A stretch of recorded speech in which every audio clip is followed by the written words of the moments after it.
Hi, I'm Laeeqa. I'm a fifth year dental student at Newcastle University.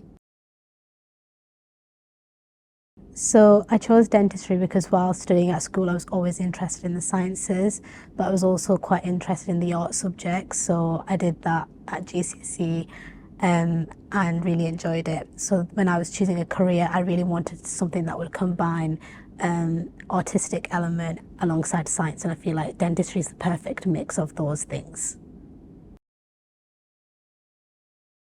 So I chose my dental schools by attending the different open days and seeing what each dental school has to offer, what the environment felt like, whether it felt like I would fit in that space. But then also with dentistry, with it being quite competitive, I feel like you need to apply strategically. And what I mean by that is like how you're doing the UCAT, how your GCSE grades were, how much work experience you've got. And so I know that different dental schools are looking for different things, and then that's how I decided as well. I've always heard that Newcastle University has a really good dental school, and everyone that attends here tends to get quite a lot of clinical experience, which I think is quite important for, training to become a dentist. But also I did the partners program at Newcastle University, which meant they gave me a contextual offer, which, really took a lot of the stress off when it came to, preparing for my A-level exams. So that's why I went with Newcastle as my firm choice, because that was a requirement part of the contextual offer.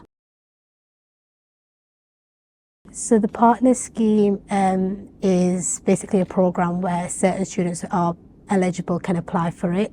That includes if you're from a family where you're the first person in your family to go to university, or say you're from an ethnic minority group, or you attended a state school. Other ones include if you had free school meals when you're at school. So all of these factors are taken in, and if you meet more than one of the requirements, then you're eligible to do partners. And then what that means is before you start university, you attend a summer school called the Partners Academic Summer School, PASS. And then based on whether you pass the summer school, you then get your offer. But I thought it was really good because before I came here, I got to do a few of the sessions, and also it gives you a chance to meet people who are also doing the course. It was a little bit different for me because I did it online, so I didn't get the true authentic experience that it kind of says it how it should be. But yeah, I think it's really good. And it just takes the pressure off, and they find that a lot of students who come through partners, they have other stresses in life, and it kind of eases that when it comes to the academics and helps them with getting into university. I actually helped out at the partner summer school a few weeks ago as well, so it was like a full circle. Yeah. So I found out about the Partners Summer School when I attended the university open day.